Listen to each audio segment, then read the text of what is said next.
the first, thank you. This is, I believe, the first meeting of the Community Benefit and Other Agreements work group. So welcome. Thanks to you all for putting in the time and effort in this entire process and in this work group in particular. As I mentioned, for most of you who were online at the time, my name is Turner Odell. I work with the Oregon Consensus Program at Portland State, and one of Bobby's colleagues and Sophia's colleagues. And we're assisting with the facilitation of this entire roundtable process. And they asked me to come help out today. So here I am with the Community Benefits Agreements and Other Agreements work group. We've got probably too many people to do a round of introductions. It'll take, half the meeting if we do that. So what I would suggest is for everyone to kind of drop into the chat anything, introductory that you'd like to share with the group. Many of you probably already know each other, but in case not, and then if you could, folks could adjust their names on their Zoom tags there to see, well, it would be helpful to know affiliations if you have one. And if you're a roundtable group member, if you could just put a little RT, capital RT, next to your name so we know who's on the roundtable group and who's visiting and watching, which is also welcome. The agenda for today, it tracks kind of with the meeting objectives. Really, we're going to confirm the scope of this work group and what it's here to do and what you all are going to do over the next several meetings. I think 3 meetings planned at least. And then we'll get a little grounding in kind of what's been done before in terms of community benefit agreements, some examples from other places. And I think Jeff's got some folks lined up to share some information about that. So that'll be great.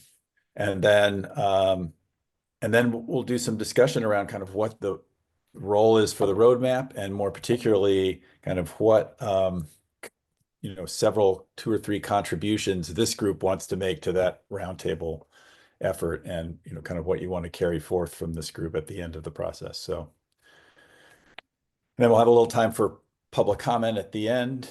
This is not a huge group, so we may not need, it could be inclusive as we go along. So it may not be a specific need for that, but we reserved a little time at the end. And then we'll check in on next steps and close out for the afternoon at about 5 o'clock. Sound okay to everyone? Mostly bobbing heads. Yeah. Okay, that's good. All right, well, yes, thank you for populating the chat with introductions. That's great. We'll let folks do that, and that way you kind of refer back when somebody talks. You'll remember who they are and why they're there. And with that, I think, unless there's any other, am I forgetting anything, Sophia, or? No, I don't think so. Just okay. The meeting is being recorded. I think I should mention that, although I think Jeff mentioned that as well. And the little robot person said that when we turned it on. So, all right, with that, I guess I'll turn it over to you, Jeff, to talk about the scope of this group and what comes next. Excellent. Thank you.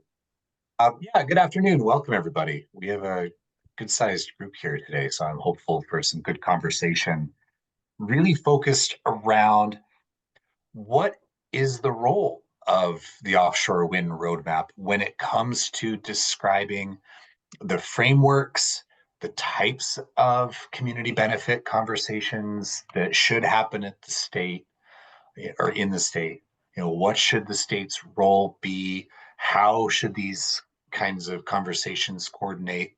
And we're not only talking about just one kind of benefit agreement or one kind of enforceable agreement. I think that's one of the early lessons and recognitions for me here when thinking about it, that when we talk about this broad concept of community benefits or enforceable agreements, there are many different facets to it and many different potentially affected communities or different types of agreements that may be of interest to the state through our policies or through policy and process recommendations that the state could be involved in to help make sure that the potential effects from offshore wind development to the human side of all of this, to human dimensions, socioeconomic effects, that those are considered in the process and have a meaningful place in the process.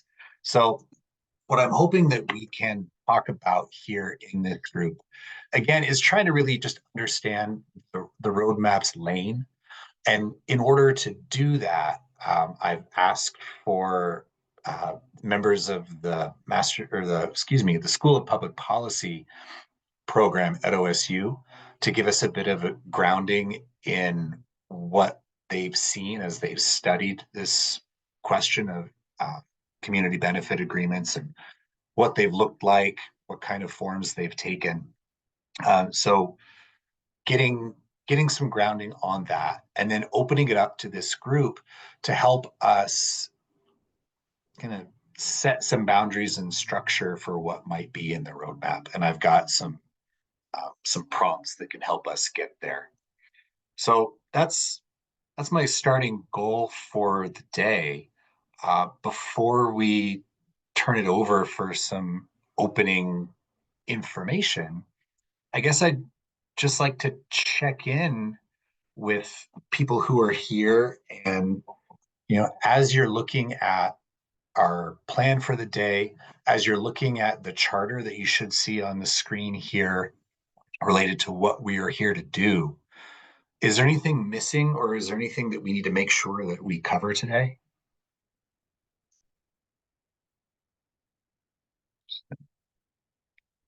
Or just handing it over, give a chance. Jeff, could you enlarge your image on your screen? Sure. Yeah, we'll do. And Renfis, I see your hand. Do you want to go ahead and chime in?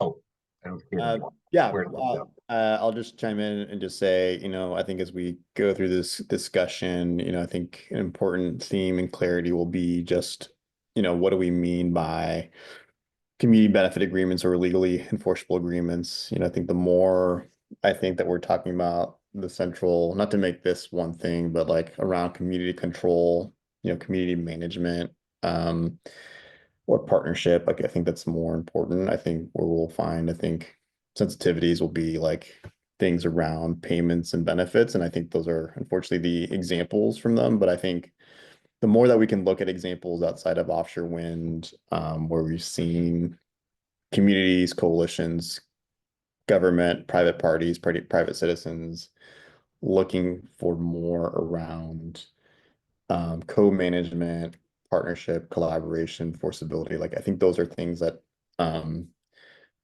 will be good examples to help inspire or think about what could be done around the legal enforceable components. Thanks.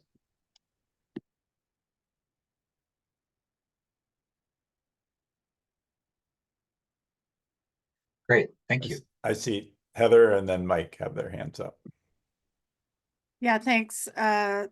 I think there's a lot happening right now in the excuse me, offshore wind realm around the country where community benefit agreements that had been in place are now negatively impacted. And so I want to be sure that when we go through this discussion, not only thinking about the sensitivities that Ramfis mentioned, the fishing industry has long had serious concerns about community benefit agreements that I want to make sure are captured, but also that we're looking at all sides, what works and what doesn't work, and what has shown to be something that people thought would work and now is not working as intended. So I guess, Jeff, it's to have, really an authentic discussion about these community benefit agreements and recognize and set expectations and have those based in reality, not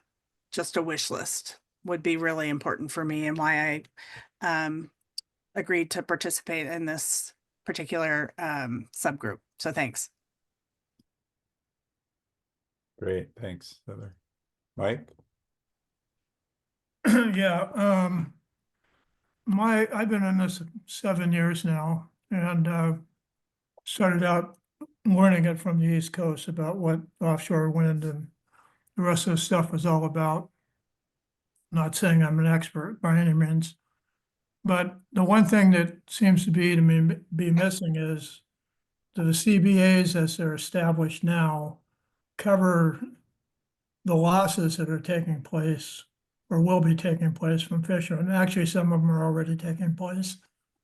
And they're the ones that are gonna lose income. They're the ones that are gonna lose asset value. And it's gonna have a quick impact on the communities if, once that starts happening. But as they put in more turbines and more farms, I could just see this thing getting to the point where you've lost your markets because nobody can afford to process, and even the boats can't go out and make very much money. So, in my mind, when I first heard comment about the CBAs, I thought that maybe there was something in there for the fishermen, but I don't think we're being realistic. And also, when I read it, I didn't get through the whole thing, but they're counting benefits like bringing jobs into the port. Well, any business would do that. I mean, I think in my mind, the benefits are, what is it going to help? How is it going to help the community go on? And for those that really lost out, what's their benefit? Just suck it up and leave it? Or, it doesn't seem like they have many options. New administration might be thinking about it differently, I hope. But I see in one spot that one of the items they mentioned in the in the EO is for protection of the fisheries. And that takes us back to square one as far as I'm concerned. Anyway, that's it. I know there's a lot of study going on CBAs. I think one more item is you should talk to some of these people on the East Coast that have been offered CBAs and see some of the problems that have developed, especially for fishermen in particular. Just tons and tons of paperwork they have to drill through to get any money, that kind of stuff. So there is no oversight on this. They might have some state organization, but honestly, the feds are the guys that put this together, and I think they should have some responsibility. BOEM certainly doesn't. They've claimed as much. So how do we get that so it's the least amount of damage to the community? And the other thing is we need some good analysis on this. We've talked about that for, 4 years now. It's gone nowhere, as far as I can tell. So that's it. It's not a very good picture to paint, but unfortunately, that's at least how I see it. I would suspect Heather and I are in pretty close agreement on this. So thank you. Thank you, Mike. I'm really appreciating these early thoughts of like what's bringing us here, what are our early needs, getting some good energy into the conversation. I considered it to be of things that are on our minds. So Ashley, I see you next, and then Mike, and then if it's okay after Mike, Hillary, I might ask you to step in and start talking to us about what we have seen and start to relate to these questions and points that we're hearing. So Ashley, go ahead. The only thing is I'd ask you start with Heather. She's more eloquent than I am. Okay. Well, I'm gonna jump in there to share that appreciate Ramphis. Oh my gosh, got tongue tied right there. Sorry about that. I appreciate your comments, and it made me think about like what are the mechanisms for accountability and transparency from developers. You know, thinking about the roadmap, like what are those systems in place, if that's like the enforceable agreements, or would say like community councils, like what are those actual, you know, opportunities for that accountability and transparency on that side. I also think the roadmap can help define thinking about like what does community engagement mean and look like in practice through these different processes, if that's like, you know, thinking about on the local level, and also thinking about the BOEM practices that are out there too, if there are like any guidelines out there for that. And then circling around, you know, I think one thing that's been mentioned about this roadmap process is thinking about the concept of off ramps. And so when thinking about these benefits, you know, when do the costs of development outweigh the benefits that have been agreed upon? And if there's, and how do those couple possible scenarios may look like within that? So yeah, those are just some thoughts there.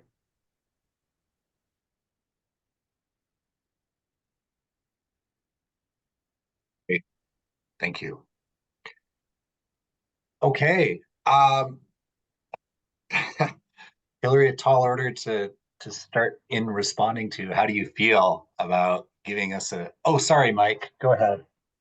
Your hand was lowered. So Thanks, Jeff. I just have a couple of reasons why I got involved in this group besides other groups as one of the roundtable members is we encountered the prospect of community benefit agreements during the LNG development process here in Coos Bay. And so I have a list of things that I would like this process to consider based on that experience. It seems like these community benefit agreements have become basically the cost of doing business for ventures like this. Is that you can't actually do a big project that's going to have an impact on a community unless you offer that community something. And so it's just like there should be some way of looking at a project with and without a community benefit. And for one, because the developers that are interested in doing this come forward with that. But in many cases, the communities that are hosting these things are communities that have incentives for development. So in the case of ports, many of them are in some type of enterprise zone or free trade zone that have existing initiatives in place to encourage business development. So some of those enterprise zones have very generous tax exemptions. So what we saw in Coos Bay was that instead of these, the community benefit agreement became a payment in lieu of taxes. So here's the vacation from taxes that's the incentive to attract business. And then once the business shows up, they say, well, we can pay you in lieu of taxes. And our community spent a lot of time spinning its wheels saying, oh, how could we spend that money? That money those taxes would have gone to the state, but now it'll come just to us, just to our community. So there's an interaction between business encouragement and these payment in lieu of taxes. And in effect, it's become this replacement for the tax exemptions that have come. At least that was one experience. All these things have tie back to ratepayers. So there's some sort of cost factor that's built in now, I presume, to how these developers actually just budget their project to say, well, it's going to cost us to buy the community's willingness for this thing. And that just goes into what their proposed rate structure is. And then finally, there's a very interesting interaction between this promise of payments and the interaction that it has with permitting. And I saw that writ large in the Coos Bay proposal because the money is dangled out in front of the community that will have all these benefits, money for schools, money for infrastructure, what have you. But that money isn't going to come to the community unless a permit is issued to do the development. So I think this group should be very careful, or at least give some consideration between the interaction between the permitting process and this promise of payments to a community, because it actually might come off as a bribe for local things. And then I said finally, but here's the finally, I've seen experience on the East Coast where a certain developer works to develop a community benefit agreement, and then they sell the project to another company, and the community benefit disappears. So the transferability of community benefit agreements, I think, is something that if we're looking for an enforceable policy, that should be something that Oregon puts a stamp on. Thanks.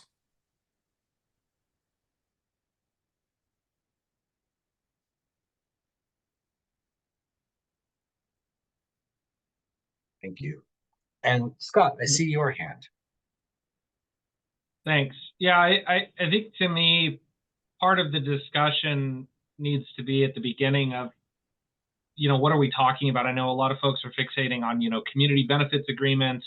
That means that there has to be this transactional money exchange. It could range from anything from, a great grant opportunity to bribery, the kind of spectrum that we've seen. I'm an attorney. I deal with contracts in the labor context all the time. I have a 119-page contract here. One page is the wage package. The other 118 pages is other content and information, including job site visitation and access, control for a grievance procedure that's privately managed, that doesn't require any state intervention of any kind, up through binding arbitration. And it's the community members that are making those decisions. The arbitration panels at multiple different steps are joint labor and management arbitration that put the community members that deal with these issues, that are the experts for the needs of the group, forward in control empowered positions so that we are policing our own agreement, right?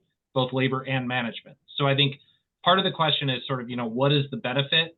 Is it transactional? Is it cash? Or is it something much more inclusive, requiring access, requiring, whatever it is that we could conceive of? And then that sort of enforcement, right? There needs to be that enforceability there. And is that going to be through state process or, federal process, or is it something else entirely? And I think that's one of the things that I brought up repeatedly, is this idea of a once and done participation is not going to work for something like this. When we're talking about a project that may take 10 or 15 years to build and then be in place for 30 to 50 years, saying, okay, community members, BOEM says you get this couple month window to submit comment on it, and then you are done forever, is not going to work. And this roadmap process is wonderful, and I think it's great that we're having this discussion. But this is not enough either. There needs to be an ongoing role for the people living in and impacted by these projects to have a say and voice in their community. And I think that that's what we're looking for. At least the reason that I'm here to discuss this is, how do we empower the community members to be a part of this throughout the entire process, continually? And I think especially, administrations come and go, and things change. I know some of the links that were included previously, as I was clicking through the information that you sent out, thank you for sending that out. A couple of those links dead-ended on the Department of Energy's webpage because they dead linked, and so it just went back to Department of Energy, and there's a giant LNG ships talking about energy dominance. So I'm not going to depend on the state or the feds to protect the agreement that enshrines what myself as a community member and a union member wants in an agreement. I'm going to partner with my fellow community members, and I need to be empowered to do that. So I don't mean to go on a speech, but that's just kind of, as I'm hearing things, where I'm coming from and what my thoughts are. So I really look forward to working with the other folks on this. Jeff, do you want us to go? Or you got one more hand? I do, yeah. We just keep sprouting. I kind of like it. Call me crazy. It's good to hear like where people's energy is, and you'll see I'm trying to capture some of this in notes as things for us to come back to and try to make sense of together. Yeah, I could probably do it fast if you want to let me roll. Okay, all right. I mean, the challenge that seems to be with these conversations, or this one piece of, I mean, Jordan Cove came in and overpromised because they were trying to get something done, and our area needs everything, and it sounds great. And as someone who had tried to do a CBA here recently, it's tough because no one ever sets the scope of what it entails or gives you an idea of the ballpark or the fund or anything else. So everybody thinks that it's all inclusive of everything, right? And I think the biggest challenge for us was, you know, if I was trying to do one for one of those most recent wind areas, if I was just meeting BOEM's requirement, I was only going to do workforce training, because where else are you going to get the labor force to do that? It was a one-time shot. There's some other funding for some other things. Now, if I'm looking at impacted areas, if I was going for that northern call area, it's not going to be every single person that lives on the coast. It's, you know, it's not going to be 99% of the money to the fishing industry, because we're sharing a common resource that belongs to the whole state. We really need to define the who and the how much and work backwards from that. And then I think you can start to fit these things in, or even what's in the realm of possible. You know, I know we look to go above and beyond the BOEM requirement in our recent proposal, and we focused on areas like marine education, science and rehabilitation, workforce, and then some general community granting. But I think the more that people say CBA out loud, the more it becomes this thing that it can never live up to, and it does it more harm than anything else, right? Like everybody's got an idea of what could happen, but are we talking about 5, 10, 15, 20 million? Are we talking about 1% over the life of the project, which still couldn't do most of these things? You know, if you're trying, for me, the challenge was, if you're trying to define the impacted area for a project that far offshore, okay, if I was 3 miles from where I make landfall with a cable, you know, that there's a chance that cuts out your major population centers. So now I'm doing a lot of good in an area, you know, from a developer side, I ran the risk of pissing a lot more people off who thought they were going to get something. And this is not counting like the project labor agreements and the other components of this, but I'm just thinking, you know, it unfortunately is never going to solve everything for everybody. And so how do you scope it to where it like limits expectations to really think about what could be done within the realm of what fits? Thank you. Jeff, do you want to keep taking questions for a while, or do you want to let the folks from OSU talk? And how do you want to roll? Could ask, it's a process check here. Yeah, thank you. I mean, yeah, I find this helpful, but yes, it would be nice to start bringing us forward. If I could ask Bob Westerman to be the last hand for this phase, and then we'll hand it over to OSU, and we're going to come back to all of this. Yeah, understood. Thank you, Jeff. I just wanted to go back on the Jordan Cove a little bit. The community enhancement plan for Jordan Cove first started off as a model of what Hillsborough did to keep tax monies in for the local schools, and it expanded from there. But it was really just an attempt to fund our local schools from that project. But it wasn't a community benefits agreement in it of itself. We had already negotiated a project labor agreement for the Jordan Cove Energy Project, ensuring that labor standards are there.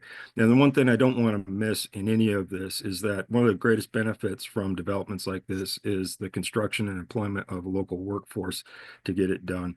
So part and parcel of a community benefits agreement for me are those items that fall under workforce development, apprenticeship utilization, local hire. And a project labor agreement takes care of all of those and can be used as a means for ensuring that it is enforced, because like my brother stated earlier, we do enforce our collective bargaining agreements and our contracts on the job site. So thank you.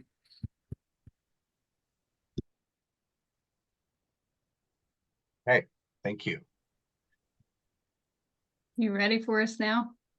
Yeah, hopefully we see this is a complicated topic and there are a lot of moving parts. And so to whatever extent you can help us make sense of all the questions that we have as a state and help us try to focus, Yeah. I would love to hear it. I'm not So sure with we'll- that, I'm not sure we'll answer all those questions, but my name's Hillary Boudet. Hi, everyone. I've met some of you before, and it's nice to see all of these folks who are interested in this topic. I'm a professor in the School of Public Policy at Oregon State University, and we've been working on a research grant funded through the Department of Energy that looks at community benefits and impacts from offshore wind. We have a specific focus in Oregon, Northern California, Washington, and Maine, but as part of this project, which I brought some of my team members and they'll be presenting on, we've been exploring case studies of community benefits agreements elsewhere in the US around offshore wind. And so that's what we brought today to share with you. I will try to be as efficient as we can. I think we have 2 10-minute kind of presentations. There'll be 3 of us talking about. We'll try to get it done all in about 15-20 minutes so that you can ask us questions and hopefully we can provide some information to you. I would say a couple of disclaimers. One is that I would call these preliminary insights since we're in the middle of the research project. We're collecting data as we're talking to you. So, we're kind of giving you what we're learning as we go. We really did focus on the community benefits agreements and haven't looked as extensively at project labor agreements. So that would be probably would require a different group to talk to you about that. And then the other thing, as you all know, this space is changing, ever changing. And so, what we learned about what happened before keeps changing. And so you'll see some of that in the presentation as well. I am going to turn it over. We have a couple of team members. I think the only one who's not going to talk today is Greg Stelmack. So say hi to Greg. I think most of you know him. He's a postdoc on the project, but I'm going to turn it over to, I don't see Sean here. Is Sean here? I did want to make sure. I don't think Sean's here. Okay. So I'm going to turn it over now to Julia Bingham, who's a postdoc on the project, and she's going to give you a little bit of overview of the entire project so you kind of see where we're going. And then we're going to hear from a PhD student and master's student who have been doing the actual field work. So you can, they're the closest to the data. So, okay, Julia, I'll turn it to you. Thanks, Hillary. I am pulling up the presentation right now. Can folks see that okay? It's still dark. It hasn't quite come up. There it goes. All right, you can see it now. Awesome. Thanks, everyone. My name is Julia. I am a postdoc with this team. Some of you are familiar with me already. I've been tuning into these meetings and interviewing some of y'all. And as Hillary said, I'm just going to give a quick overview for the overall project before handing it off to a couple of our students that have been working on the earlier stages of the project. So the project overall is called Community Benefits and Impacts from Offshore Wind. And as Hillary mentioned, is really focused on those community benefit arrangements, especially specific formal agreements. And we have 3 major goals. First one is basically what we're here talking to you about, looking at the existing community benefit arrangements from offshore energy development, specifically offshore wind in the US. And then the other dimensions of the project are understanding the perceptions of benefits and risks from communities potentially impacted, and then preferences about community benefits for affected communities, and then how those preferences and concerns are related to views and actions about offshore wind development. And we're specifically focused on rural areas potentially affected by floating offshore wind, which is part of the geographic range that Hillary mentioned earlier. So we've got a handful of steps in the project design. The first is case studies of existing community benefit arrangements. So that first project goal, and that's what we'll really focus on sharing with y'all today. So again, preliminary results. None of this is published yet, but these are what's coming out of our findings so far. And then we're in the middle of doing interviews in our 6 case communities across 4 states where offshore wind would be what goes into the water. And those 6 communities are the same ones where we'll be doing survey efforts this summer, and then down the line, a second round of interviews, just keeping track of things as they change over time. And one of the intended outcomes Products is supposed to include an informational toolkit that communities can use as they engage with developers.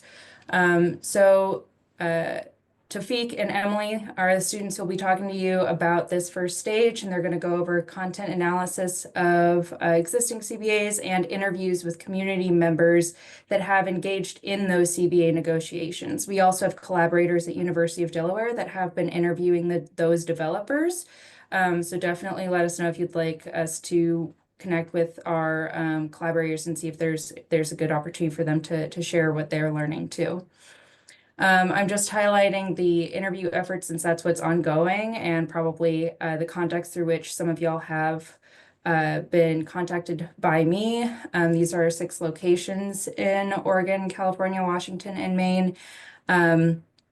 So definitely keep in contact with us and let us know if you think of someone who definitely needs to be a part of this interview process that we haven't necessarily reached yet.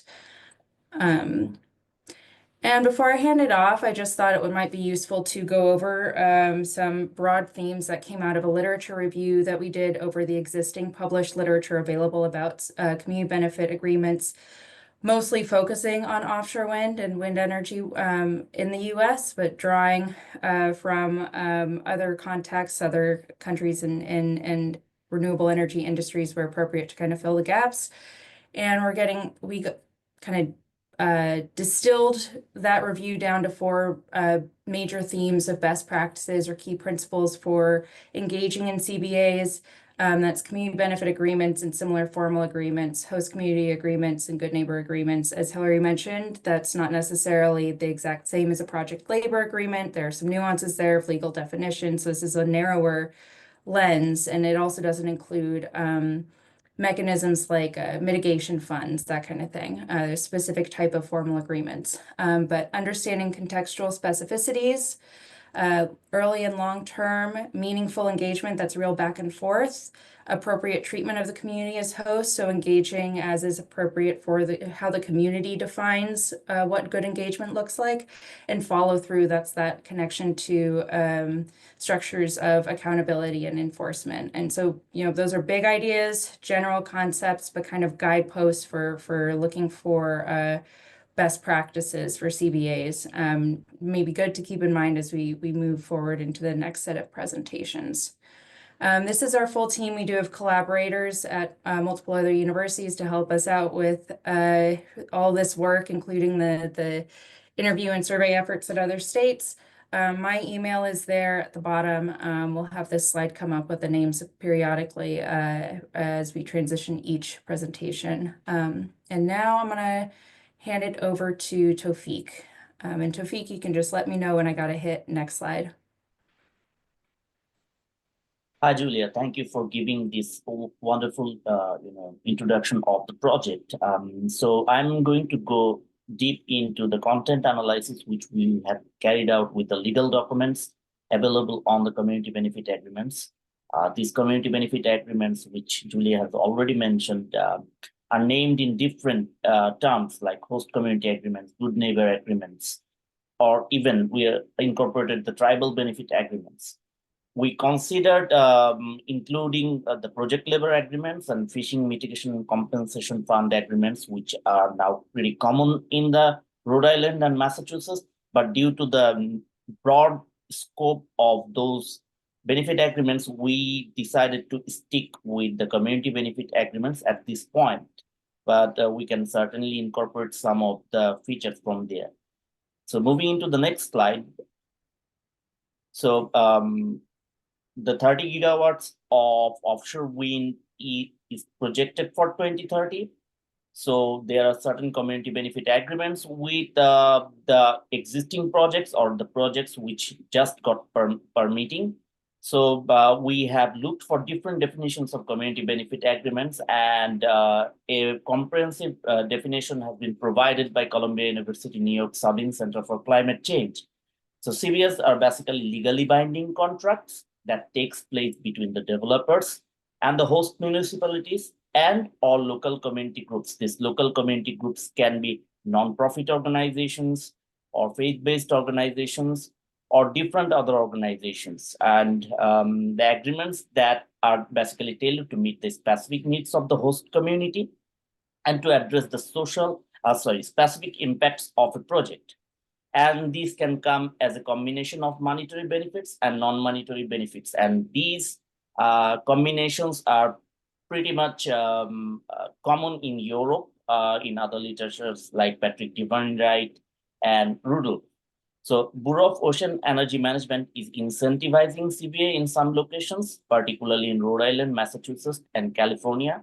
And they were also thinking about incorporating it in the Oregon offshore wind lease. Moving into the next slide.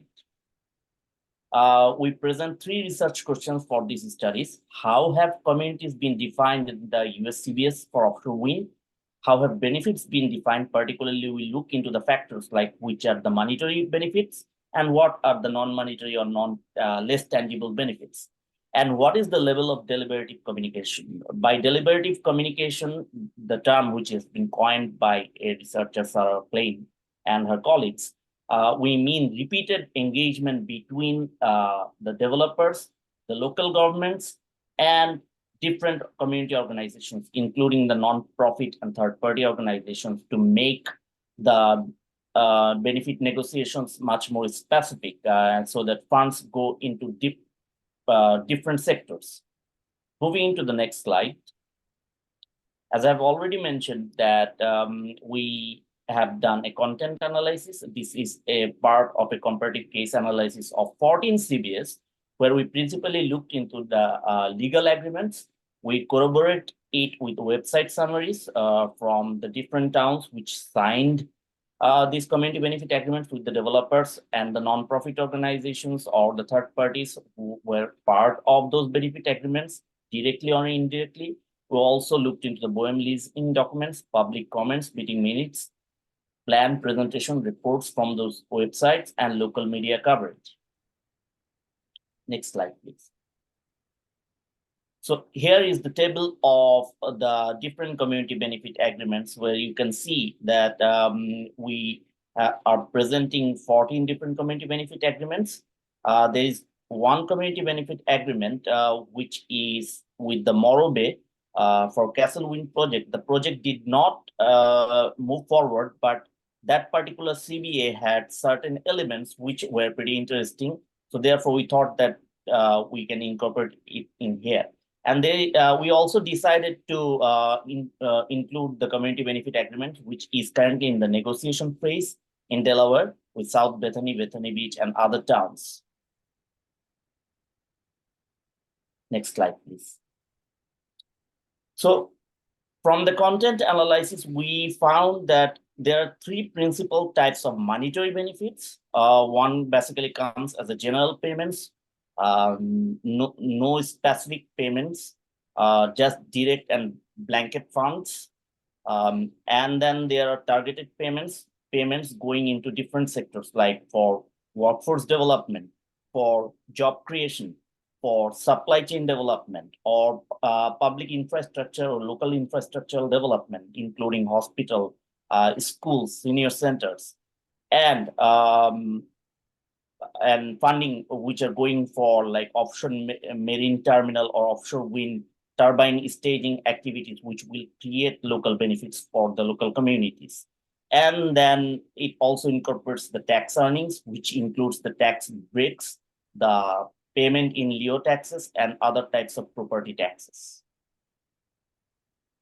Next slide, please. So here are some of the themes which we have identified. The direct payment, which of course is monetary benefits. It includes annual payments, one-time payments, two-time payments. Then the community funds. This can be specific or non-specified, like offshore wind community funds or blanket funds. Then tax earnings, which I have already discussed. Job creation and local hiring, which includes union, non-union jobs, workforce training, and hiring from different groups. Local infrastructure and supply chain, public space restoration, educational partnerships, and indirect benefits. The case for this local infrastructure and supply chain and public space restoration and education programs and indirect benefit is that they can come as a monetary benefit, At the same time, they can produce some non-monetary benefits to the local communities. Next slide, please. So here are the themes which emerged out of these 14 CBS. We can see the top is direct payment without any specificity. Then community funds, which may or may not be specified. Educational partnerships programs like internships, support programs or training programs or scholarships in universities, colleges, or support curriculum development in the primary schools or other educational institutions. Local infrastructure and supply chain, public space restoration, they all came pretty similar in terms of preference among in the CBS. And then job creation, local hiring, tax earnings came as sixth and sixth within the list. And there are indirect benefits, which are long-term benefits, how these projects are going to benefit the nearby communities. Moving to the next slide. Here we look with whom the developers basically signed these community benefit agreements. 9 out of the 14 agreements are either signed or in the process of signing solely with municipalities, but remaining 5 were signed by the municipalities with other community groups, including nonprofits, and in some cases, quasi-state entities. And nonprofits were involved, but not ended up as a signatory in original agreements in the case of Salem Offshore Wind Marine Terminal, in Brookhaven and Suffolk Host Community Agreement, and Monhegan Community Benefit Agreement. Next slide, please. So here we try to plot the size of different CBS, of course, the monetary benefit size against the median household income in those particular localities. And we can see that the biggest ones, the communities which have high median household income are ending up with better monetary benefits. But then again, there are other factors as well, like if that particular community is hosting like substations or cable landings or grid connections, they are receiving the large proportion of monetary benefits. Then comes those communities which are not directly hosting substations or cable landings or other onshore physical infrastructure, but being impacted by the viewshed factors such as the Nantucket and the Mashpee Wampanoag tribal nations. Here, there is this one particular factor. For Mashpee Wampanoag, this tribal benefit agreement is basically confidential. So we do not really know what is the exact amount of monetary benefit signed between the developers and the tribal nations. So we can be wrong. But if we look into the factors like the communities which are hosting offshore wind marine terminals, they are defined as a different types of communities because they have a much smaller footprint than those communities who are hosting cable landings and substations. So the monetary benefit size in those particular communities are relatively lower than the communities which are hosting those on cable landings and substations. Next slide, please. So one particular thing which emerged in our content analysis is that if non-profit and third-party organizations are not involved, whether directly or indirectly, in any CBA negotiation, then those CBAs becomes much more less specified. But those CBAs where non-profits were involved or third parties were involved in the negotiation process, we see that fundings were going into the different sectors, like which we have identified in our previous slides, which we have showed in our previous slides, in different areas. So for Salem, Brookhaven and Suffolk, Sunset Park, East Hampton, Nantucket, Monhegan, and North Kingstown, we have seen that these community benefit agreements are relatively specified because there were certain degree of non-profit and third-party involvement. Moving into the next slide. Our key findings reiterates that payments vary widely in scope and complexity, depending on whether the community is hosting cable landings or substations, or whether it is hosting the offshore wind marine terminal, or that town is simply receiving monetary benefits because of impacts of due to the large turbine infrastructures. And larger payments result from community wealth and nature of hosting infrastructure, as we have seen in the plot between the monetary size and the median household income. And non-profits can influence payment specifics and amplify diverse voices, and this has been pretty obvious in the Salem Offshore Wind Marine Terminal and the Brookhaven and Suffolk Coast Community Agreements. So this was our findings, and this is again our team members, and thanks to my team members for supporting me throughout this content analysis.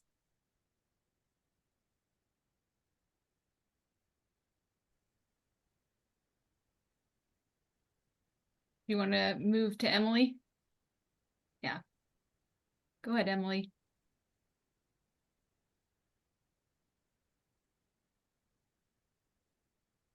Emily, I don't know that we can hear you. Yeah, there we go. Okay.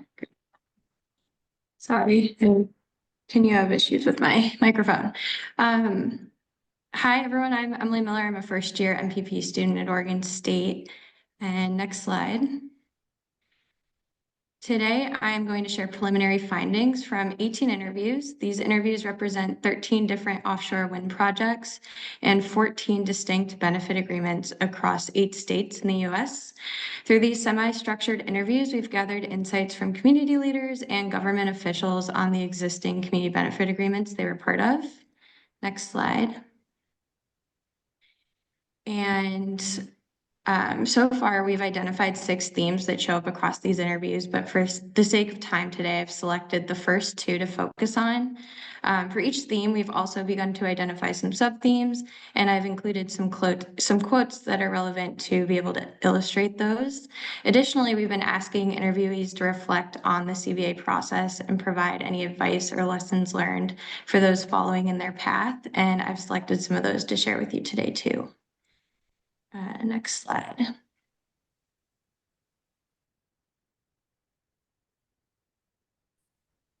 I'm sure you're all likely already familiar with. So for that reason, I'm just going to walk through the sub-themes and leave out the quotes. However, I'm happy to share more detail on any of them if there's time at the end. For this one, just keep in mind that community can take many forms depending on how it's defined in a particular agreement. For most of our interviews, community has been defined by the town represented in that agreement. Next slide. Our first sub-theme considers existing community capacity. This is the skills and expertise of community leaders that came up frequently. Beyond the skills listed there on the screen, local knowledge was also cited as instrumental in achieving successful agreements.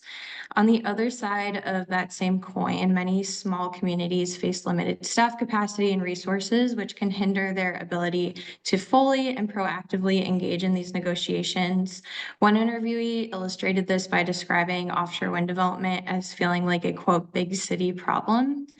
Another important sub-theme is the value of peer learning. Consulting with those that have already gone through the process can be incredibly beneficial for these communities, and multiple interviewees discussed referencing other communities' benefit agreements, even from outside offshore wind development, to guide their approach. And lastly, interviewees emphasized the importance of legal expertise in these negotiations. One noted that 80% of their agreement discussions were handled by attorneys. Next slide. Theme 2 is on public engagement, which plays a pivotal role in shaping these arrangements. We hear engage early and often mentioned frequently as a general best practice for public engagement. However, our interviews reveal that public engagement has been misaligned with the new territory that offshore wind presents. Next slide. And for our first sub-theme, we heard from interviewees that CBAs are frequently approached by municipalities as transactional agreements rather than as opportunities for true community collaboration. This quote comes from an elected official who described the CBA process as, quote, just another contract to negotiate. And interviewees primarily on the East Coast noted that treating community benefit arrangements as contracts can mean in most cases that a council vote isn't needed and it simply becomes a task for city administration to accomplish. Therefore, a formal community engagement process isn't always required or initiated. Next slide. On the other hand, we also heard from a community coalition representative who shared how their group successfully leveraged an existing relationship with the mayor to secure an agreement. And this strategy ensured that community-defined benefits were represented in negotiations and ultimately included in the CBA. We've noticed that developers often approach municipalities to discuss community benefits. And this is one case where a community coalition was prepared and savvy to be able to instill community input into the process. Not to mention, they also had the capacity and prior relationship to work directly with the mayor. But this is a good example of how grassroots organizing might shift this dynamic from a more practical, standard approach to an empowering, collaborative one. And it also tees up another important element of public engagement that we've been hearing about. Next slide. We've also identified some confusion around the appropriate timing and depth of engagement for CBAs. This sub-theme reflects the complexity of balancing long-term offshore wind planning and pressing community interests and concerns. In this quote, a community leader reflected on the CBA process and wondered if benefit discussions are happening too prematurely. And this has been brought up quite a bit by interviewees. The questions are, one, when is too soon that a community is losing steam in their engagement? And two, how much authority do communities actually hold in this CBA process? Because it's important that public engagement accurately reflects this to communities. So we're really seeing a tension between these early stage planning and meaningful engagement. Next slide. Building on that, we spoke with another coalition leader who reflected on their experience, and they noted that their group, alongside with the developer and other local leaders, agreed to pause CBA discussions after they had begun. They said, quote, I had a sense we were really embarking on a journey of long-term engagement. And this is true, as some of you have already noted, the offshore wind development processes can take many years. This particular group had already completed over 100 interviews with community members to get an idea of the needs and priorities that might be addressed in a CBA. However, those leaders realized that it was premature to put together a CBA with the developer this early in the planning process, and everybody was in agreement on that. The insights from theme 2 overall show that public engagement in CBAs require some flexibility, trust building, and a shared understanding of when and how to engage around these CBAs. Some complications to this seem to be a purely contractual mindset and appropriately aligning engagement efforts with development timelines and also community authority. Next slide. Now I'm going to share some of those initial lessons learned from communities with existing CBAs.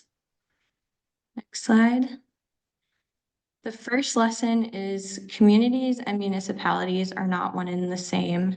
This lesson responds to the difficulty of defining and understanding the impacted community or communities in the offshore wind context. As well, it's the difference in communities and municipalities' approaches to community benefits.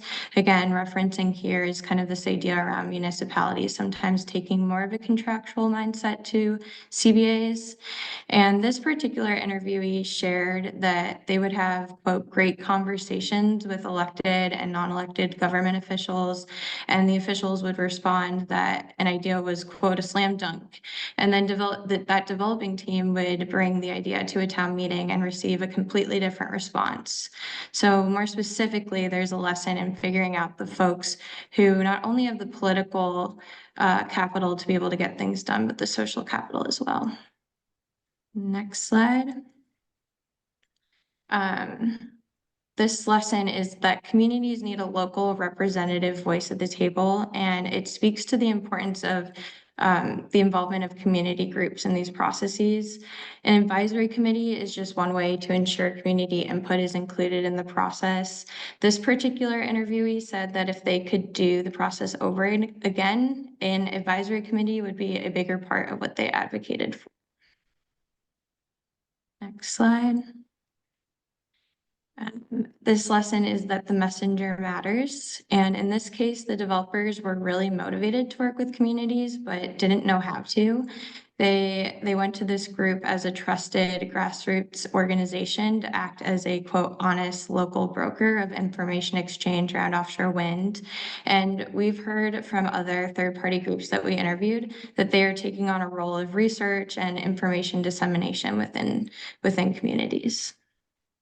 Next slide. And the last lesson we're sharing is that CBAs are just one tool, one piece of the puzzle. This interviewee is encouraging communities to critically think about the role that CBAs play in the greater offshore wind landscape. They added that, quote, people felt like we were trying to sell offshore wind before they knew enough about it to actually be willing to consider an agreement, end quote. Beginning with community goals and vision allows communities to figure out a more holistic strategy and decipher what does and doesn't belong in a community benefit agreement. It also allows attention to be paid to the greater local, state, and federal policies that also impact the region. Next slide. And to end, I'll just tie back to what we're hearing in our interviews to Taufik's research. Our findings align with desktop research showing that CBAs in offshore wind include a wide range of benefits, that's economic, environmental, and social. And these benefits vary based on local priorities, the stakeholders involved, and the negotiation process. We also see that civic capacity, here meaning resources, networks, and expertise within local communities, influence the CBA process and the types of benefits that communities ultimately receive. And finally, third-party organizations play an important role in the CBA process. They act as mediators, advocates, or capacity builders for communities, and their involvement often helps level the playing field, especially when community resources are limited. And these organizations also need support to help build their own capacity to be able to effectively assess communities. And then lastly, as Hillary mentioned, we'd be remiss not to address the fact that the context surrounding offshore wind is ever changing. And in some cases, expectations around CBAs are also shifting. In addition to offshore wind being a new territory generally for this country, many of our interviews demonstrated that community benefit processes were new to the leaders working on them too. And as more community benefit agreements are signed, this has in some cases raised the CBA ante, so to speak. We've heard in some interviews and also in local newspapers that some communities are looking back on their agreements and wondering if they should have asked for more. Some communities have expressed wanting to pull out and or reassess their original agreements as they feel like the economic and political context has changed since the agreement was signed. And this is occurring in communities in Delaware and Massachusetts and is still playing out. And then just lastly, with recent executive orders raising doubts around how things will move forward over the next 4 years. Next slide. And thank you. So we can take our slides down and answer questions and all those good things. Yeah. Thank you. Wow, that is a lot to digest. This is my first time seeing it. I keep missing it whenever you all are presenting it publicly. So there's a lot to think through. I would like to, since you're here, offer the opportunity if there are members of the working group who want to ask questions, please raise your hands and indicate. I've got a couple, if you wouldn't mind me leading off, take my prerogative here. I was intrigued by the learning that the state role is important, and I'm curious, do you have anything you could expand on that a little bit? What role has the state played if it seems like it's mostly at the community municipality level with third parties involved? I didn't hear anything about policies that require these agreements to exist at the state level or the federal. I didn't hear about the state providing any role as a convener or providing resources or any of that. So I'm just curious, can anyone help me understand what role the state has played or what role people wish the state had played? Well, and Emily can add here too, but I think we heard a lot of people wishing their states had played a bigger role in the process. And then there has been some movements by states kind of after. So, or, in anticipation. So there are some, mostly through procurement laws that have come up.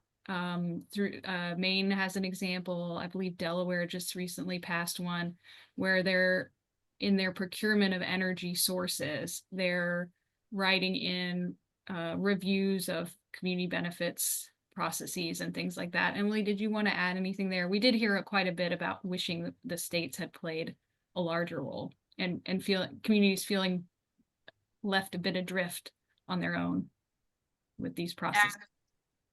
Yeah, I think Hillary, you nailed it. There was a lot of wishes for more state presence and guidance, as well as just engagement. We had some interviewees mention that when invited, the state was able to provide information at community gatherings, and playing that role of information dissemination was helpful too.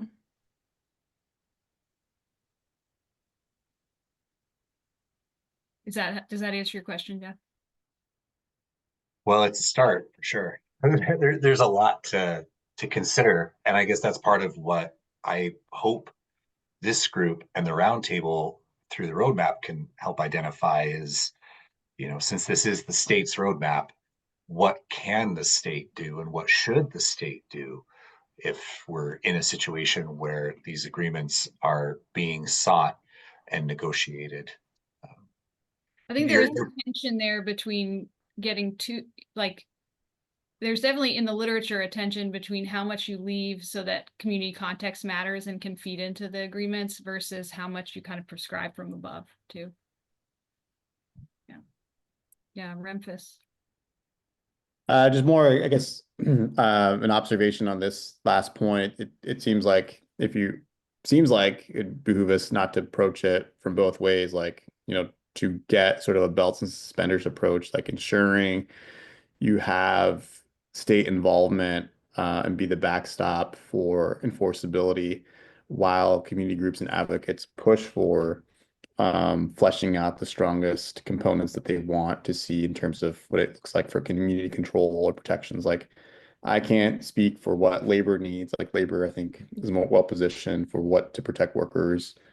I would assume the same you could say for, conservation advocates. Name each sort of community group, business. Like, I think that makes a ton of sense. But I think, again, a true belt and suspenders approach would be, again, like, at the very end, the very least, you have state intervention for the backdrop for protections. But again, I think we're all in a learning curve, and I think all the lessons learned from the East Coast compels us to say, like, let's find a way to do it better and make sure we have good teeth and we're not, selling ourselves short for, for Oregon or whatever state pursues its own agreement. But again, I think I just want to sort of echo, like, just note, like, I think belts and suspenders seems to be, like, really important for us to key in on.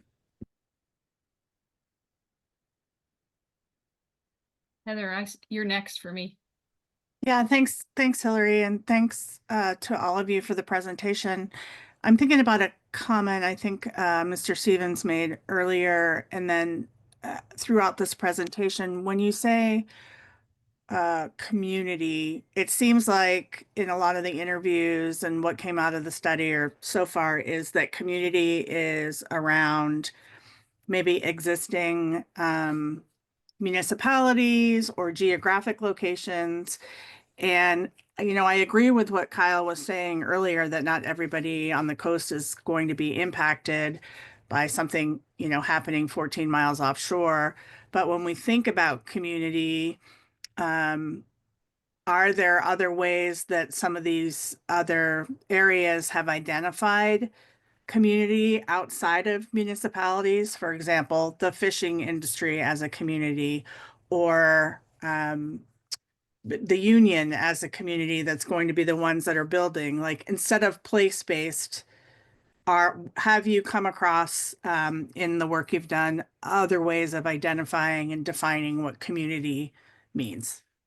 Yeah, there is some work out of Europe. We haven't seen it in this. That's why we made that point about how's community being defined here so far. And so far it's been largely through municipality and through of impacted communities, basically.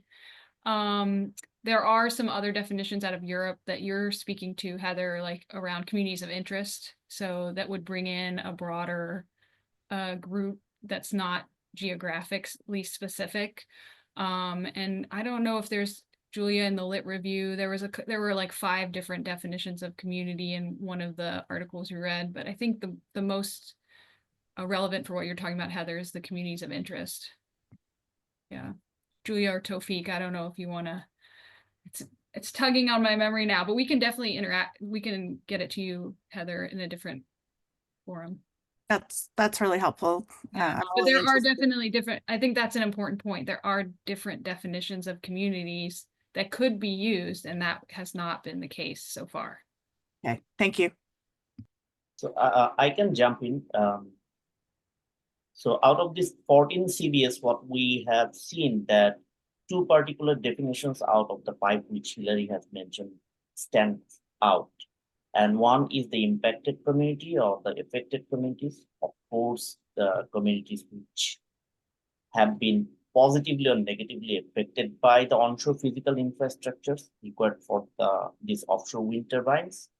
And then there is this community, which is known as the communities of locality, who are not directly affected by these physical infrastructures, but being impacted both positively and negatively due to different sort of benefit agreements or like turbine logistics activities. So they are also known as the communities of proximity, not directly linked with the offshore wind turbine, but they are communities of proximity. But however, as we have mentioned, like in Massachusetts and Rhode Island, there have been 8 agreements signed with the Massachusetts CGMA, the Coastal Zone Management, and the Rhode Island CRMC. And these are much larger benefit agreements, and these are fishing mitigation and compensation agreements. So they have a very different nature of negotiation, where the state organizations actually do come and play a significant role rather than the traditional community benefit agreements which we are seeing. And there, this particular definition, the communities of interest, can be applied to explain and conceptualize.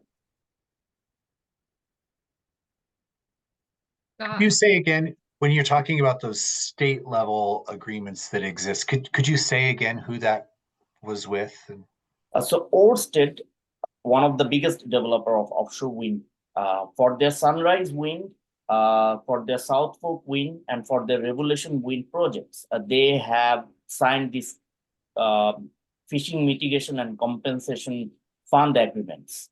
And they are pretty large. And they signed it with Massachusetts Coastal Zone Management, the Massachusetts CGM, and the Rhode Island CRMC.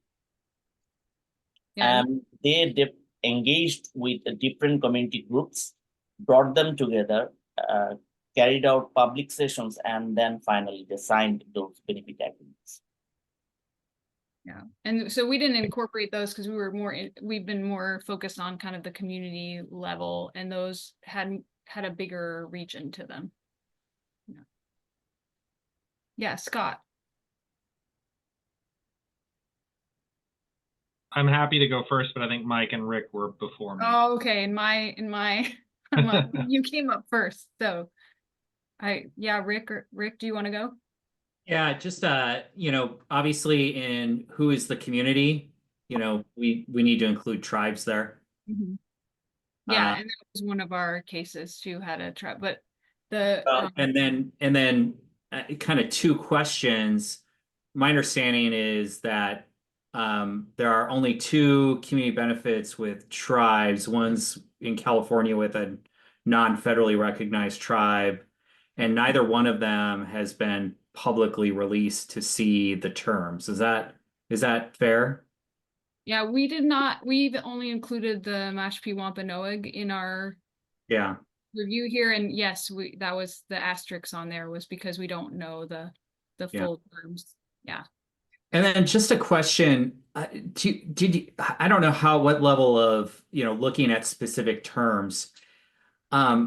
It's my understanding that typically these community benefit agreements have language that, parties essentially agree to full support that, in exchange for the benefits. Did you look at that kind of language, and is there any variation in that? Yeah, there actually is that we found. Well, we can't get, not all the agreements are public, including the tribal ones, but there are some other ones that aren't public either. And there is some range to that we've kind of seen. Some of it is, yes, you agree to support the project but some of it is more around supporting public engagement around the project. And some of them don't have a requirement like that. And so, yeah, there is some range there. It's not always that you have to support. Yeah. Some of it's supporting the permitting, some of it's supporting the project, some of it's supporting public engagement, and then some of them don't have any of that language. Okay, thank you. That's helpful. I can call out the queue since I can see it all the way through. Good. I can't see the queue. I just see hands up. Yeah. So it's Mike, and then Rick just went, but his hand's still up, and then Scott, and then Robert. Mike Okineski? Yes. Okay. I have three questions, I guess. One is tax credits. I've heard these can be used as monetary instruments to a degree, such as collateral. Is there any more to it than that? I mean, can I use them as like trade to somebody else on the market, or how do they work? That's one. If anybody has an answer for that. And the second one is, and I brought this up several times now, but I'm still curious where these projects are going to take place about development. I, again, kind of question the suitability of some of the ports, such as, say, Newport, that has a bridge right there. These things will, if they put them straight up, when they go out, they could be 900 feet tall. It probably wouldn't be quite that much, but nonetheless, I mean, you have to have 6,000 pounds per square foot, I think, of support for your docks, little things like that, and space to operate. But so if somebody has an answer for that, that's great. I mean, but everything I've heard from would indicate that these ports aren't suitable without a lot of dredging and other matters. That the one exception could be Coos Bay area, but even there, I think they'd have to deepen the channel quite a bit. And so if somebody's got an answer for that one, that's great. Yep. And Mike, maybe we should let folks respond to him. Yeah, let's just go. And maybe that, but it's not the right group of expertise here to answer questions about the port's capacity to support those things. Because this is really a discussion about community benefit agreements and that sort of thing. But I'll leave it to those who are here and knowledgeable to decide whether they can answer that question or not. It's just that I think those ports are important to the outcomes of where they could be located for, say, manufacturer assembly. Yeah, that's definitely a little outside of the scope of this project and our expertise. On the tax question, I mean, I think, and maybe this was naive on my part, but to Mike's kind of earlier point, my gray bill, like I would, if you look at that one graph of the amounts, like a lot of the biggest agreements or incorporating some kind of tax negotiation in there. And so I think that's that was a eye-opening, definitely for me, in terms, because if you read about community benefits kind of in the literature, that they don't really talk about them as like another, way to negotiate pilot agreements. So, but that did seem to happen in some of these cases and some of the largest ones. So, yeah. I don't know who's next. I can't remember the order. Scott is next. Okay, Scott, you're up now. Okay, thank you, everyone. I think kind of to echo a lot of what folks have said, I think the importance of attorney engagement in a lot of this. Pretty much everything that I heard concern-wise, including kind of the premature comments for the CBA, I think just depend on how you draft the conditions precedent, which is kind of the trigger of when the agreement would come into effect, because I've written plenty of letters of commitment and other things that obligate parties in a variety of circumstances to negotiate project labor agreements or CBAs or other kind of formal agreements that you can chain together as all part of that, which I would really say that there needs to be kind of legal engagement on that, because even in the definitions of community, which I think is really critical to this whole discussion, where you incorporate that in the agreement. Do you have a defined terms? Is it in the preamble? Is it in the recitals? Are the recitals interpreted under Oregon law versus other states' law? Because there's actual difference in terms of the legal effect of the recitals. I think all of that's really kind of critical to our discussion, and the discussion too of, as Rick mentioned, tribes need to be engaged and involved. I think that's critically important. How do you define tribe within a community? We've mentioned unions. Are we talking building trades? Are we talking other folks? Are we talking all of the building trades?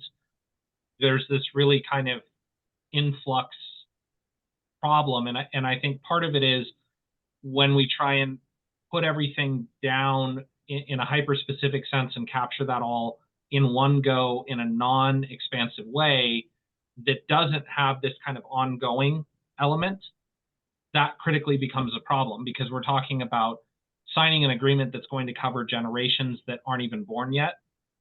And if we don't have an ongoing community engagement, I know in the chat there was a question about sort of reopeners or other triggers to have additional negotiations. That's something that I've written into plenty of agreements. And in looking, I don't know that we have a good data set for this discussion yet, because even in looking at the wind exchange information, there's several hundred community benefits agreements, none of which are in Oregon, which I find surprising, considering that we have billions of dollars of development for a variety of projects, including a lot of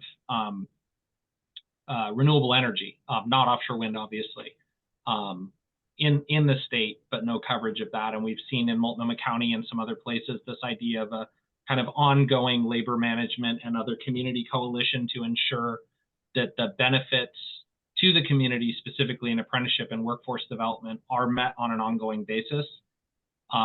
With a lot of studies from, I know U of O LERC has several. I think there's a Union Advantage study from 2019 and an apprenticeship outcome study in 2021 that talks about this kind of bigger, more expansive community benefit and the way that you can create these virtuous cycles of development within communities just in this one issue, let alone if we then expand that out to all the other issues and all the other community members that we're talking about including.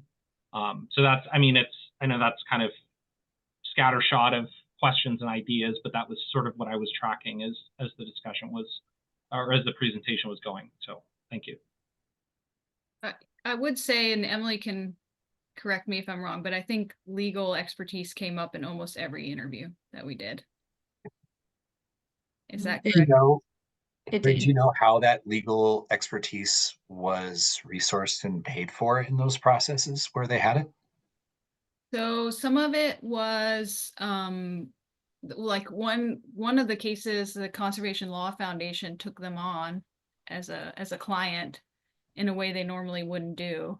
So that was kind of an interesting one. Sometimes the if it was a municipal government or another type of government, they would have a, you know, their own legal representation that would participate. Yeah. Emily, were there other examples? I think those are the main ways. Main ways. And then in terms of just like additional outside support, even from consultants or other kind of expert organizations, there were cases too where the developers would pay for those resources. Sorry, you broke up there for me. Could you repeat that, please? Yeah. Can you hear me okay? Yeah. I was just saying that that's correct. And that in other forms of outside expertise, like consultants and engineers, there are cases too where the developer would actually pay for community groups or municipalities to hire that expertise out and kind of level the playing field. So I have both Robert and Mike Graybill with hands up and waiting. I just want to check in, Jeff, with you. I know we're moving outside of the time allotted for this discussion, but how you want to proceed? I am really wanting to take advantage of people's opportunity to talk with the OSU team. I'm capturing as much as I can. I think we're going to make kind of a mess today. And our next meeting, I'm going to try to gather together what I've heard, start to put something in a format where we can talk about it. And I'll see if I can find some answers to things in the time that I've got, to get us back to that central piece of what can and should the roadmap recommend for the state's approach, and what are our key maybe policy needs or process recommendations.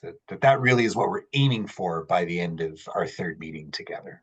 Yeah, and so I will have to go pretty soon here. I have a kid who needs to go to the orthodontist, but I will turn it over to Julia and Greg and Emily and Tofik, and they can moderate too. I would say there's also quite a few resources. I think Renfis was starting to put some of them in emails from different groups. There are some other groups that have come up with resources on CBAs that I can share with you, Jeff, or the team can share. Thank you. All right, well, we lost one of our folks in our queue. I don't know where he went. I can't see him anymore, but Mike Graybill, you are up next. Sorry. Well, that was Robert who was in the queue. Oh yeah, Okay. Robert. Yeah, Robert. Oh, that's right. Thank The you. windmill guy. Just I don't know where he is now. Yeah, just got, want to take this back to a little bit back to basics on the communities that are affected the most by offshore wind. And in my mind, those aren't geographic communities. Those are communities of interest, as Heather was speaking today. So I think with offshore wind, any community benefit agreement has to address fishermen's issues. And that's not for us to discuss what those issues are. That should be left to the fishing community to discuss what those benefits are. And I think that the state can just take action to ensure that those discussions take place. The same with the tribes. Tribes are affected by this, and a community benefit agreement with the tribes should be negotiated with those tribes. I'd be hard pressed to try to tell the tribes what they need out of community benefits agreements, but they should be included in those conversations. The other large community is labor. I did take exception to the chart there that was put forward by OSU that seemed to draw equivalency between union and non-union jobs, but that's just an ignorance of what we bring to workforce development when we bring labor into the equation. So just as a standard moving forward, those are the three communities I think should be out forefront and center when we're discussing about this. And to the gentleman's question about what geographical locations it applies to, we need to remember that we're also trying to develop a domestic supply chain for offshore wind on the West Coast. And those areas where we develop and site manufacturing for offshore wind should be included in the community benefits agreement discussion as well. Thank you. Thanks, Robert. Okay, Mike. The one word that I saw that really sparked my interest and imagination in the presentation was the word appeasement. And I'm a wetland guy, and I spent my whole career with compensatory mitigation. And so compensatory mitigation, I've never heard the word appeasement used in that context. But the state agencies and government agencies are very accustomed to addressing this concept of mitigation. So I would ask you if you could show me where the boundary line is between a community benefit agreement and mitigation. Because it's a form of compensate, both are forms of compensation, but one is a legally mandated requirement that has a whole set of enforceable policies associated with it, avoidance, minimization, et cetera, et cetera. But these community benefit agreements seem to be set off to the side. And I have certainly seen, or my understanding is that a large focus of these community benefit agreements is centered on this concept of appeasement. So Mike, I'm not sure where appeasement was, if it was in the lit review slide. No, it was on one of your slides. But yes, this is a big open question, I think, that you've raised here, is how much do there are definite processes. Part of the reason we didn't include some of those fisheries agreements in this research. There are definite processes for compensation and mitigation that are already on the books legally and required, and agencies and others have a lot of history with those. The community benefits agreements that we've been talking about are kind of different than those, but then people talk about them as being having some mitigation to them. And so, yes, I think there's a very blurry line here between what these do versus some of the other things. And you can see it in the literature, you can see it in the actual agreements themselves. Yeah, I don't know if others wanted to add there from the team. Yeah, I can also just add some notes from our literature review. Let's see if I can pull the document up in front of me. But they're not like formally recognized as mitigation tools, but that doesn't mean that's not how communities might view them in deciding to enter a CBA as a means of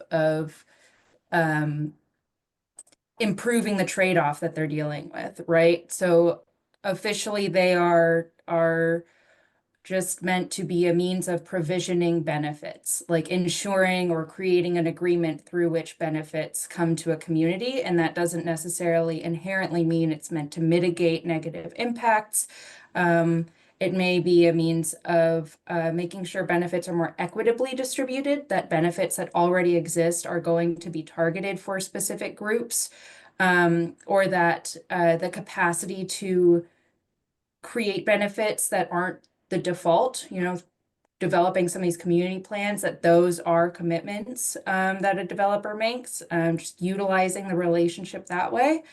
And then I didn't see any like the word appeasement on our slides, but I think what you're alluding to is that idea of social acceptance. And so from the developer side, yes, this might be a means of like kind of getting that permission to act. So that social acceptance and permission to act might be a motivation aside from filling maybe a regulatory requirement, if one exists. One might be about relationships or trust. So engaging in an agreement like this, and that's often where you end up with something that ends up being called a good neighbor agreement, is like we're setting a precedent of a relationship through this agreement.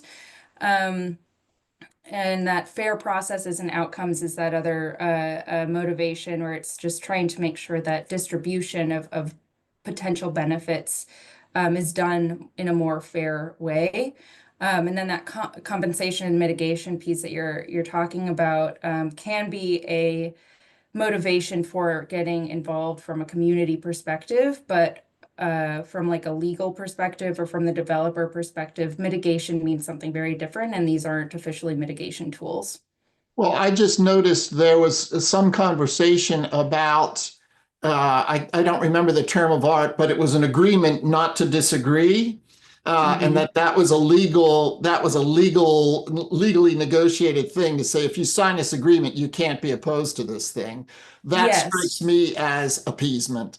Yes, and that is something that can be included in part of these agreements. They can be viewed as, again, a contract, and so there may be a commitment back and forth, right? And so the commitment from the developer that's signing is to provide this monetary amount or support this specific type of program or fund. And then the commitment from the community side is we're not going to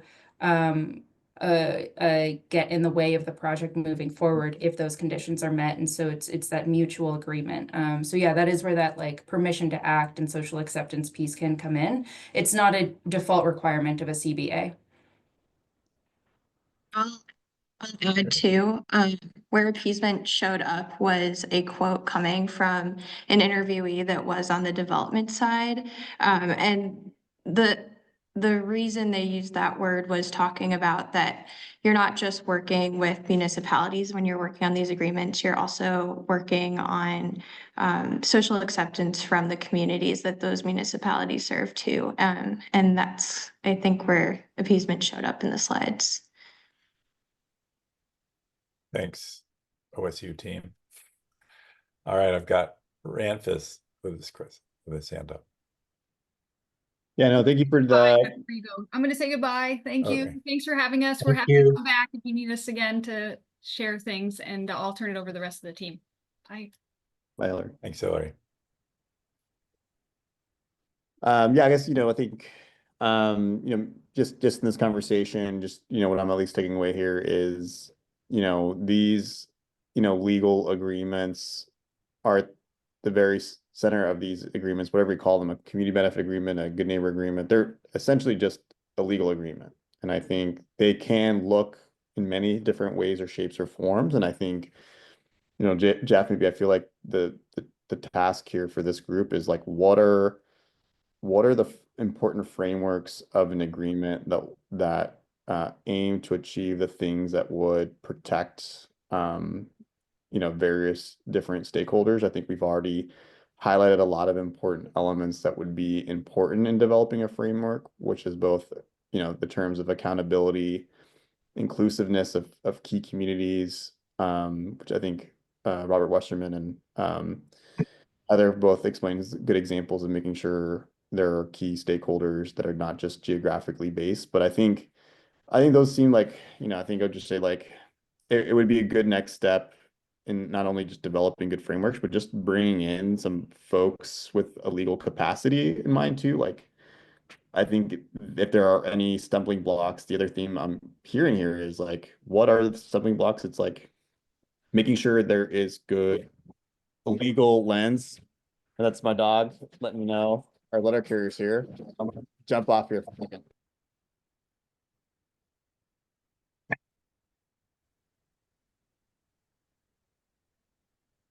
All right, we'll If you put a don't- pin in that. Ranfis was talking about Okay. legal something. We'll come Yeah. back to him. Okay, Maybe we can move on to Heather and Heather. Yeah. Yeah, thanks. I guess the exchange before Ramfis got my mind sort of thinking about, and this is in response to what Mr. Grable was talking about in terms of right to act or right to speak.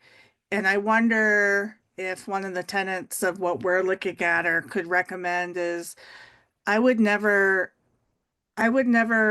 be supportive, for example, of a municipality making a decision on behalf of the fishing industry, as an example, like you can't, if we do this, then we can't complain later. I don't know how exactly to say that, but what I'm thinking about is the Good Neighbor Agreement from Vineyard Wind and having, I'm originally from Massachusetts, and so I've been, following the Nantucket situation really closely. And when the blade disintegrated and caused a lot of issues for not just the town of Nantucket, but the island, like what happened was never anticipated by the Good Neighbor Agreement, I guess is what I'm saying. And so so two things, how those evolve and how do they become updated, or how can they be revisited when certain things that weren't ever anticipated happen? Because I don't think we could ever anticipate everything that could happen. But also, how do we prevent a municipality or somebody taking away the right for the impacted community, whether that's labor, fishing, a port? How do we ensure that these agreements aren't made in ways that take that voice away from those impacted people? That kind of overarching tenet would be important to me, not just for fishing, but for any impacted user groups, tribes, and others. Is that possible?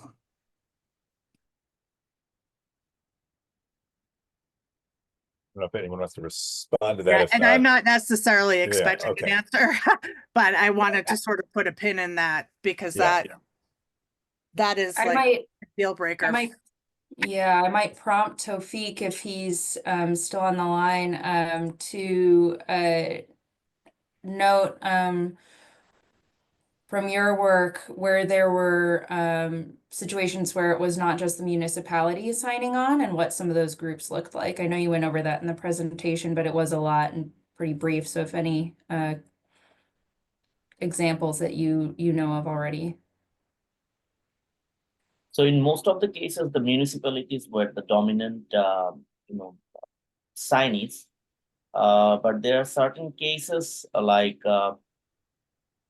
Sunset Park, South Brooklyn Marine Terminal.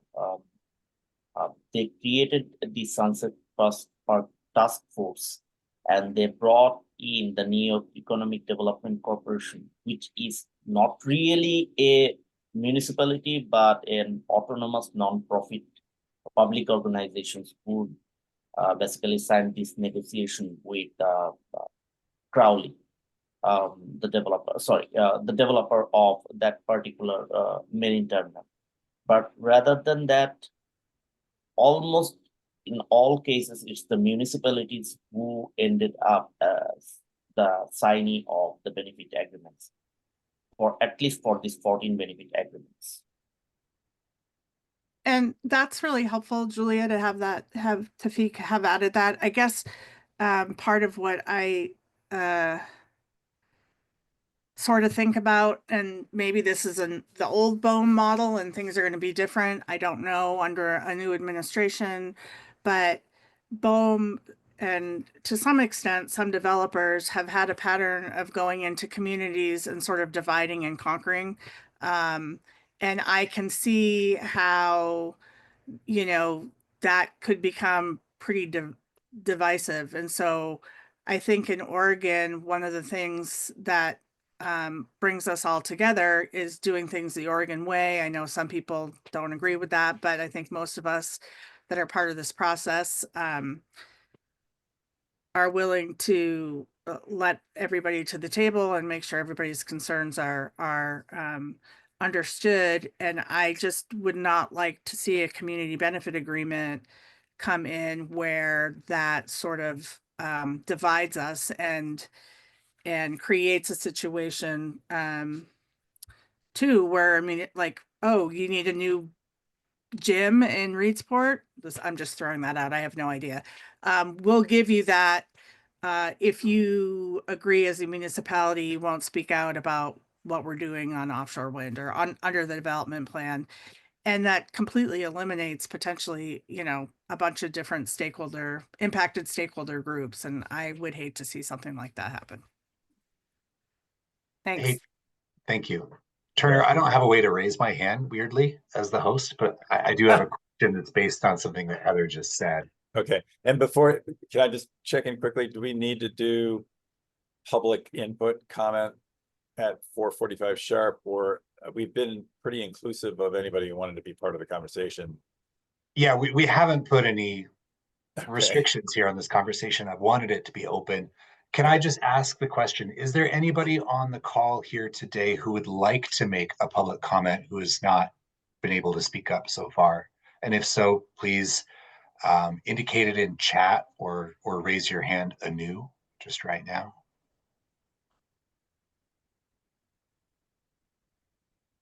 Okay, not seeing anybody, but if someone does want to, please indicate it in chat. John says he can't raise his hand either, but he's a round. You must be a co-host then. I don't know what to tell you. Okay, thanks. So we've got a couple other hands. I have a question, and then we can talk about where we're going next and maybe save our next steps for next meeting. Right, well, is that Ranfis next? Ranfis, and then picking up where you left off, you were talking about. And John, are you trying to raise your hand and be in the queue? If so, I'll put you in the queue. No, not anymore. Okay. Thanks. I'll be just brief. Sorry, my dog gets really excited when our letter carrier gets here, and they're good friends despite it sounding like she's barking rapidly here. Yeah, what I'll just say here is I think some of these, we got some really good critical questions. I think the research provided here gives a good I think hopefully some base level understanding, but I think now we're getting to legal technical questions. It would be helpful, maybe bring some folks here with familiarity on legal frameworks for things like PLAs or CBAs, just to sort of, and then help us sort of think through ways for, funding this kind of work if that's a potential need, down the road. So I just want to sort of get that, recommendation. And then also I think, I think Heather's point, I think agreements, various different agreements, I think there's ways that could potentially, I think split up different communities or community stakeholders. I think there's, it'd be great to, make a recommendation around ensuring solidarity or, harmony between different stakeholders in these approaches. Not sure how we could suggest that here, but I think it's worth exploring and further nailing down, because I think that's, perhaps a shared value amongst various stakeholders. So anyway, I'll pause there. See Scott's hand is up.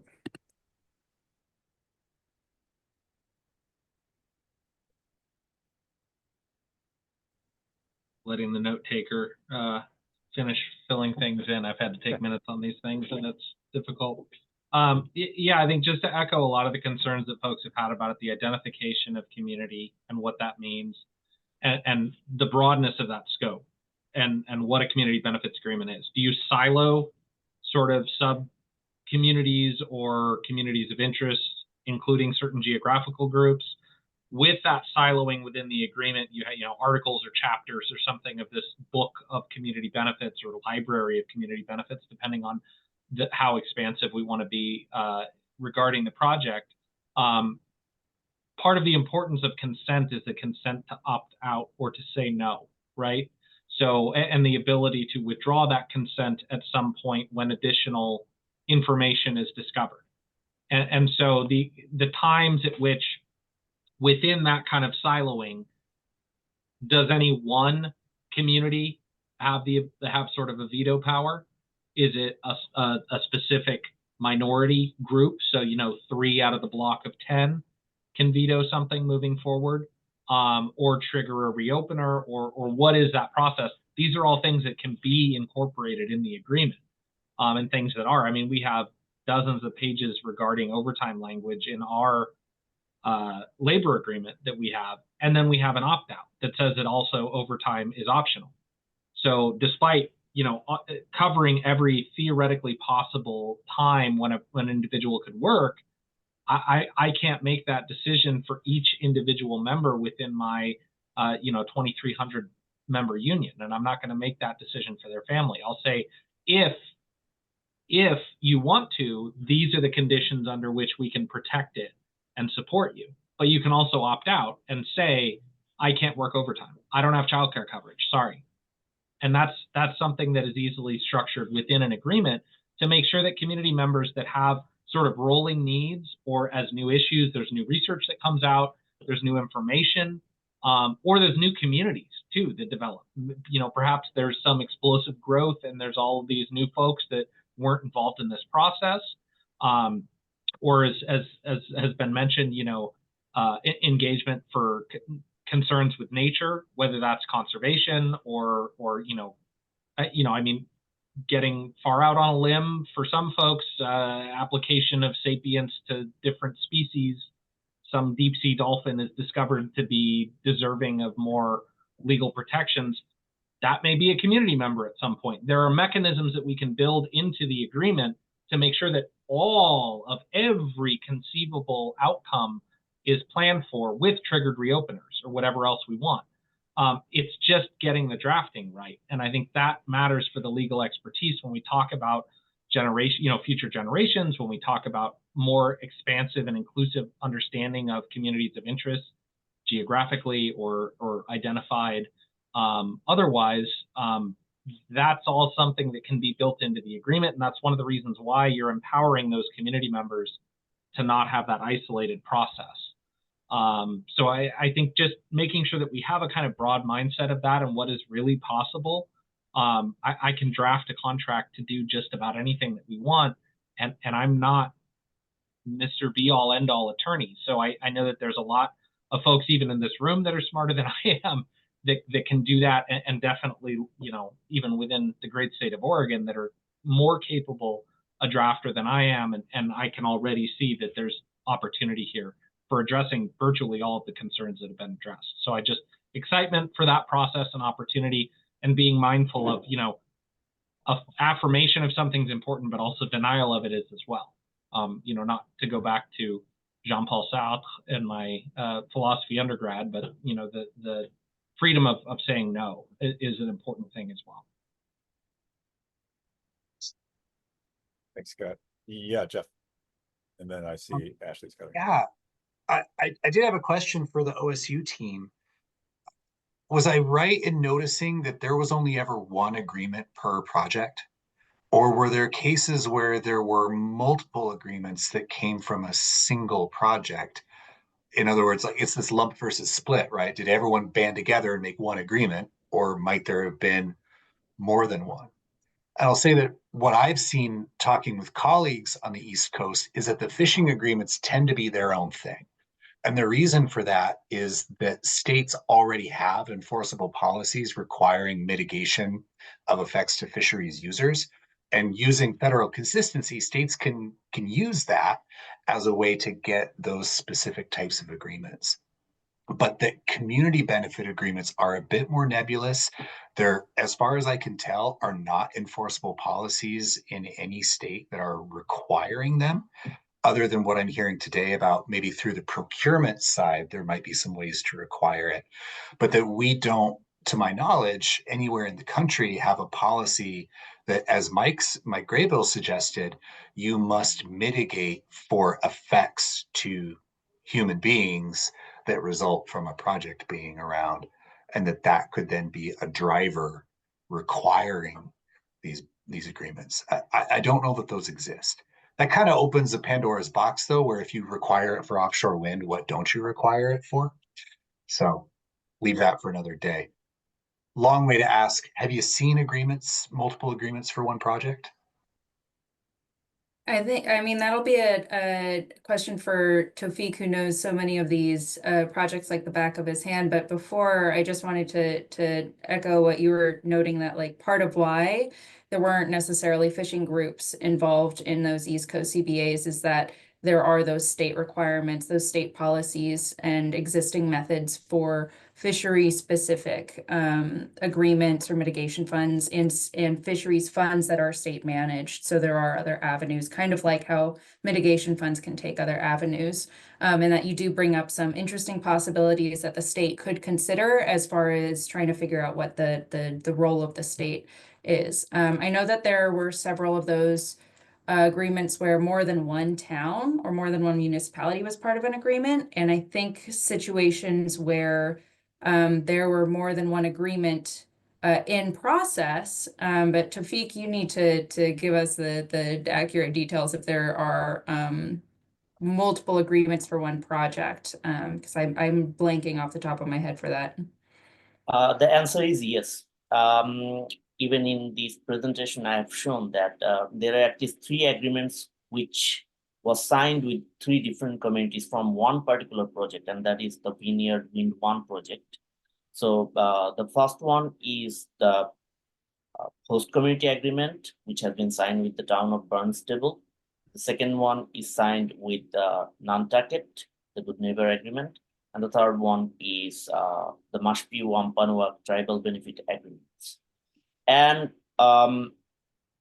there are agreements with the same community on 2 different projects as well. Like for the New England Wind 1 project, Avangrid and the CIP, who are also the developer of the Vineyard Wind 1 project, signed 2 different host community agreements. One for the Vineyard Wind 1 and one for the New England Wind 1. And these 2 projects are adjacent projects.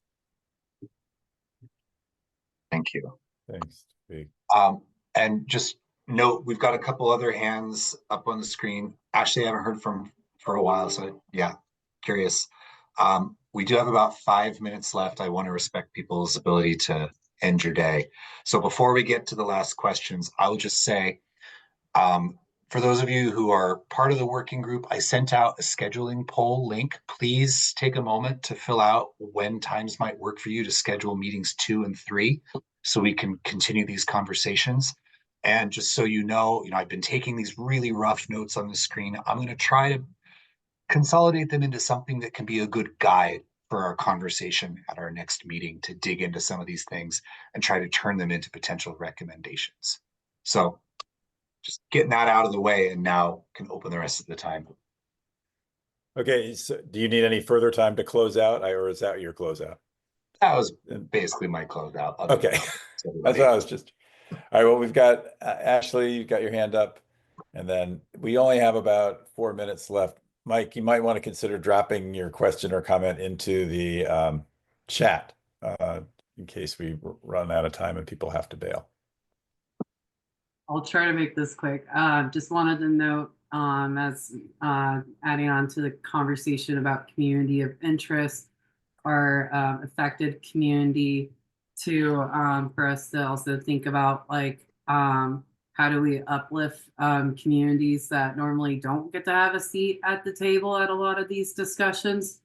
And just want to name like one example, Uprose Collective's work with the New York Bike Project of they did a lot of grassroots work out there, and got to hear about like one of the, got to help to form like community hiring standards for their CBA agreement that really reflected the community that lives there. So just like want to note that. And then I also just want to note like a question that I have too, is that from my understanding, some of the project components of offshore wind development that may like impact communities the most are like transmission line upgrades and like the actual port development, and understanding like the BOEM process being more focused on like, the wind turbines themselves. How do those elements of project development that may not be covered under the BOEM process get engaged with? Like, I know, for instance, down in Humboldt, for the port development project down there, there's a whole separate CVA for port development, but how do we think about the project as a whole versus how it kind of gets compartmentalized? So I don't know if there's agreements that kind of combine them in the past from other areas, or if it's all separate CVAs when we think about these separate components here. So yeah, okay. I will pause there for now. All right, well, we are actually right at time, 4:59. Mike, maybe I just want to respect everyone's on the thing, and I appreciate all the input you've had going along. Maybe you could reach out directly to Jeff to share any sort of additional comments you might have. That way it'll get you know, absorbed into what he's digesting for this meeting. Is that all right with you, Jeff? Yeah, and I'm seeing Mike's comment that fishermen may have fish in multiple areas that makes the CBAs kind of messy. That's a good one. Okay. Perfect. Great. Thanks, Mike. And thanks, everybody. We are at time. Any last words for the good of the order before we go away? There's a lot to sift through. Yeah. So, all right. Thank you for your time. We really appreciate it. Thanks. Thanks for having us. Yeah, thanks to OSU team.